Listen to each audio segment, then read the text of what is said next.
आप सबको मालूम है ना ये क्या है?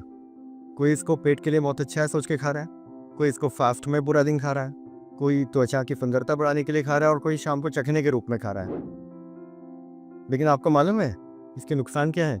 आइए मैं आपको बताता हूँ। तो सबसे पहला नुकसान जो हम आमतौर पर जानते हैं, प्रेगनेंसी में इसको नहीं लेना क्योंकि मिसकैरेज कर सकता है या प्री मैच्योर डिलीवरी करा सकता है या बर्थ डिफेक्ट कर सकता है बेबी में। अगर डिलीवरी के बाद स्तनपान के दौरान अगर कोई लेडी इसको लेती है तो बच्चे के स्वास्थ्य के लिए हानिकारक हो सकता है। दूसरा, लोग बोलते हैं पेट के लिए बहुत अच्छा है, लेकिन अगर इसका लेटेक्स और इसका पेपेक जो इसके अंदर एंजाइम है उससे अगर किसी को एलर्जी होती है तो ये गट लाइनिंग को बहुत डैमेज कर सकता है। हमारे फूड पाइप की जो अंदर की झिल्ली है उसको पूरा डैमेज कर सकता है, स्किन पे रैशेस कर सकता है और आंतों में पहुंचकर ब्लोटिंग, क्रैम्प्स, यहाँ तक कि लूज मोशन और डायरिया तक करा सकता है। और जिनको हाइपर एसिडिटी की प्रॉब्लम है उनमें एसिडिटी बढ़ा सकता है। इसलिए अगर आप सुन रहे हैं पेट के लिए अच्छा है और आप ब्लाइंडली खा रहे हैं तो इन कंडीशंस में आपको नहीं खाना है। अगर आपको डायरिया ऑलरेडी है, आपको कोलाइटिस की प्रॉब्लम है, आपको बार बार मोशन जाने की अर्ज ऑलरेडी रहती है, तो ऐसे में आपको इसको अवॉइड करना होगा। तीसरा, जिन लोगों को किडनी में स्टोन बनने की समस्या है, बार बार स्टोन बनता है किडनी में, तो उन लोगों को भी इसका सेवन नहीं करना है क्योंकि इसमें विटामिन सी होने की वजह से ऑक्सलेट का फॉर्मेशन ज़्यादा होता है जिससे स्टोन बार बार बनता है। नुकसान नंबर 4, आपने अधिकतर सुना है कि डायबिटीज़ के लिए पपीता बहुत अच्छा है, लेकिन अगर आप डायबिटीज़ की ऑलरेडी दवाई खा रहे हैं तो आप हाइपोग्लाइसिंग है, यानी आपकी शुगर सडन लो हो सकती है जो आपके लिए बहुत डेडली हो सकता है। अगर आप ड्राइव कर रहे हैं, कहीं आप वॉशरूम में गए हैं, वहाँ गिर सकते हैं, ड्राइव करते वक्त आप बेहोश हो सकते हैं, तो जो बहुत हार्मफुल हो सकता है। और दूसरा, ब्लड थिनर्स, हम जानते हैं पपीता में ब्लड थिनिंग की प्रॉपर्टीज़ है, यानी ये खून को पतला करता है। और अगर आप ऐसे में ऑलरेडी खून पतला करने वाली कोई दवाई खा रहे हैं तो आपके लिए बहुत हार्मफुल हो सकता है। आपको ब्रूजेस हो सकते हैं, कहीं पे ब्लीडिंग हो सकती है। अब बहुत से पेशेंट मेरे पास पाइल्स के आते हैं, पाइल्स में ब्लीड हो रहा है सर, 4 दिन हो गए, 5 दिन हो गए, ब्लीडिंग रुक नहीं रही, बहुत हल्का खाना खा रहा हूँ और सिर्फ पपीता खा रहा हूँ तब भी मेरी ब्लीडिंग नहीं रुक रही, क्योंकि पपीता में ब्लड थिनिंग की प्रॉपर्टीज़ है। अगर आपको इस तरह की ब्लीडिंग हो रही है, गट से नेज़ल ब्लीड हो रहा है, तो आपको पपीता बिल्कुल नहीं खाना है। आप अल्सरेटिव कोलाइटिस जैसी बीमारी से आप परेशान हैं तो पपीता बिल्कुल नहीं खाना है। मेरे प्यारे मर्द भाइयों, आपका इससे एक बहुत बड़ा नुकसान हो सकता है।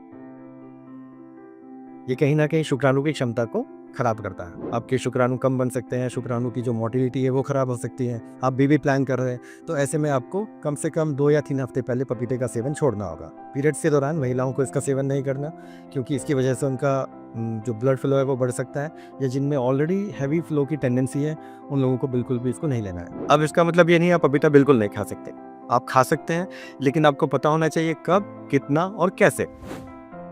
पपीता हम जानते हैं माइल्ड लैक्सेटिव है, तो जिन लोगों को बहुत कब्ज रहती है, जिनको कब्ज मतलब बहुत ड्राई सूखा हुआ मल आता है और वो 2 या 3 दिन में एक बार जाता है, तो उनको ऐसा पका हुआ पपीता खाना है, ना कि ऐसा कच्चे वाला पपीता। और उसकी मात्रा 100 से 150 ग्राम मैक्सिमम, यानी कि एक छोटा बाउल भर के आप खा सकते हैं, वो भी हफ्ते में 2 या 3 बार। लेकिन अगर नवजात शिशु में कब्ज है या जो ग्रोइंग बच्चे हैं 5 साल तक के बच्चे, उनमें कब्ज के लिए इस पपीते का इस्तेमाल ना करें क्योंकि वो उसमें पेट दर्द कर सकता है, ब्लोटिंग कर सकता है, बच्चे परेशान हो सकते हैं। अब आपको पता होना चाहिए इसको खाने का बेस्ट टाइम क्या है।